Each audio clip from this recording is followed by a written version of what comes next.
Hi there, 365 class. We're going to do some bonus material out of Chapter 7. Chapter 7 is the Applied Topics chapter on torts.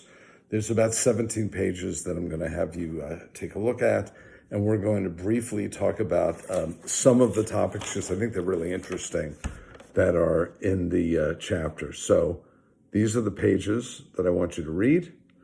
These are the questions we're going to take a look at, just 5.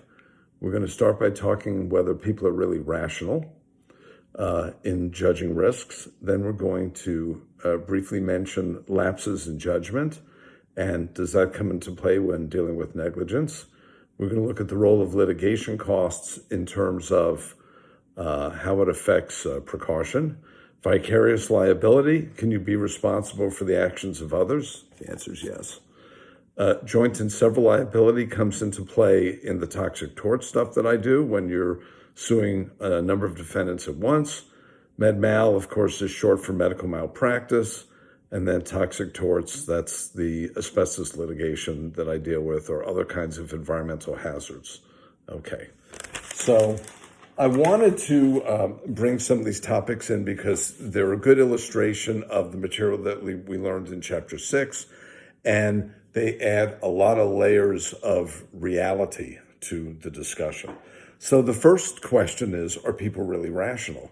Because we assumed all along that they knew what P of X was. P of X, remember, is the probability of an accident occurring, which is a function of the amount of precaution that you take.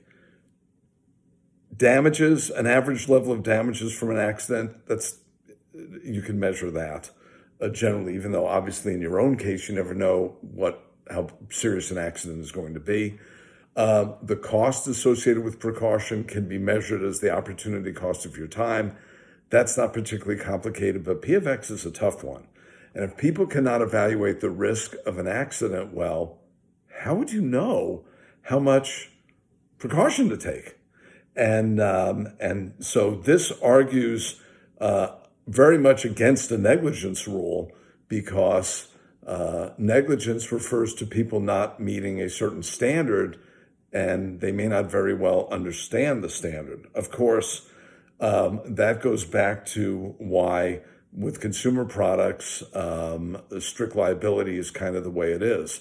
Even if it may not be the most efficient thing, except for extreme cases of misuse, usually the manufacturer is going to be held responsible. Let me give you just one simple example of how people are not good about understanding risk. And when I teach the class live, I ask a lot of questions of students, and we poll the class to see how various activities rank, what are the causes of death, things of that nature. And students tend to not be very good at estimating this kind of stuff. And so I'm going to give you just the simplest of example. Okay, skydiving, right? Because skydiving, jumping out of an airplane with a parachute and all that stuff is being pretty risky activity. However, I've got this study, comes from an article that came out that I found online from 2015, takes a look at the odds of dying in skydiving and compares it with other activities. And let me give you an example of activities that are riskier and sometimes far riskier than skydiving. You may not have known that, and I suspect if you knew a few of them, you didn't know all of them. Activities that are riskier than skydiving: hang gliding, much riskier; boxing, scuba diving, playing American football, motorbike racing, far, like 100 times riskier; canoeing, 10 times riskier; bicycling is only a little bit safer than skydiving; and bungee jumping actually is way, way safer. You probably wouldn't have known that.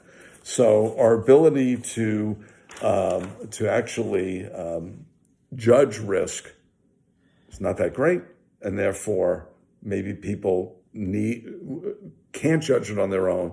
So we have standards, and sometimes rules that are not so much open to interpretation, hence the strict liability, no liability dichotomy. Okay. How about lapses? Lapses is a lapse in judgment. Okay. So let's say you're speeding and you hit someone, say, well, I didn't intend to speed. It's just I wasn't paying attention for a second and my foot got a little too heavy on the accelerator and I'm found negligent. I'm found guilty. Okay. By the same token, you could have someone who is a notorious speed demon and they happen to take their foot off the gas for once and they're not speeding. Okay. They have a lapse in judgment going the other way because normally they would be driving like a maniac and this one time they're not. Well, neither one comes into what a lapse on the bad side or lapse on the good side is really irrelevant. Were you negligent according to the rules? And it's not that you just weren't paying attention. Intent is not enough. We have to go pretty far beyond that point in deciding whether someone is going to be held responsible for the tortious action or not. Okay. Litigation costs. We know litigation costs are not zero. All right. In our analysis, one of the early assumptions we made is what happens to the level of precaution if an award exactly equals the harm? So if the damage award D exactly equals the harm from the accident, which we denoted as capital A, then the only thing left would be the cost associated with precaution. And then depending upon what the liability rules were, you took it into account or you didn't take it into account. And that's all well and good. But in reality, you have to pay a lawyer. And there's only certain kinds of lawsuits where you can get attorney's fees tacked on to whatever the damage award might be. If there's $1 million award in a case and you're paying 40% contingency fee to your attorney, you're only going to get $600,000. If that is the case, number one, fewer lawsuits are going to be filed. And potential injurers may know that people are going to take some precaution on their own because they know they're not going to be made whole in a damage award, and that's going to encourage the wrongdoers to not take as much precaution themselves.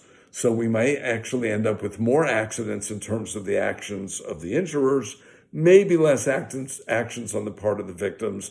The overall effect is not certain, except would probably leans towards taking less precaution, since the damages will not fully recoup whatever the losses might happen to be.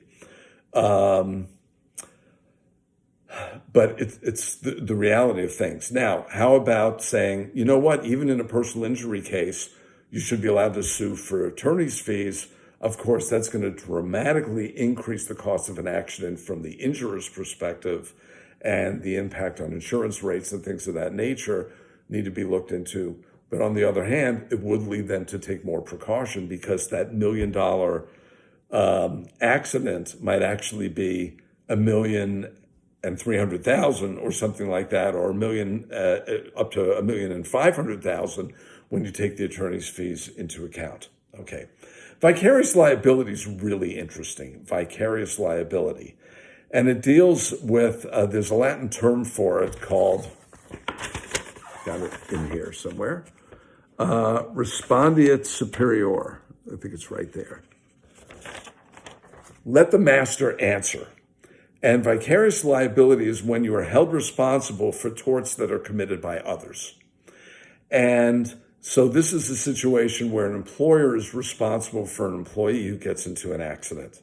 So you have an employee run an errand, they pick up lunch for the staff, and they get into an accident on the way. Their employer will probably be held responsible, in addition to the individual who was involved in the accident, because they were acting as an agent of the employer. Okay. Why do we have rules like this? Well, it's to provide an incentive to hire wisely, to train your employees, and to monitor their activities. Okay. And there's a question whether there would be strict liability. It doesn't matter in that case. Negligent vicarious liability comes into play when you look and see whether there was sufficient training so that the employee knew the right things to do. Let's say your employee is a delivery driver, and did they know that to maintain speed, to drive safely, to park in safe spots, not to double park, all sorts of stuff like that. Obviously, the victim would love to have strict vicarious liability, but it just depends. And vicarious liability comes into play with the actions sometimes of minors, and so the parents are responsible. It came into the play came into play in the case that I've talked about before, involving the patron of a bar who then went into the men's room, and another patron came in and stuffed his head in the toilet and killed him, suffocated him. The bar was sued. The guy who did it's in jail. He can't collect anything. The bar was sued for vicarious liability, saying they should have known that the other guy was drunk, and therefore and there was some sort of disagreement between the two parties. And when he followed into the bathroom, that harm may occur. They lost the case, as it turned out. But definitely, this is an area of that we oftentimes look towards. And I've had other verdicts where someone on their way home from work hit someone and injured them. And in fact, the plaintiffs were able to successfully sue the employer, which of course presents a much deeper pocket to be able to pay a judgment. And they succeeded in that case. Okay, we're going to pick up in bonus lecture part 2.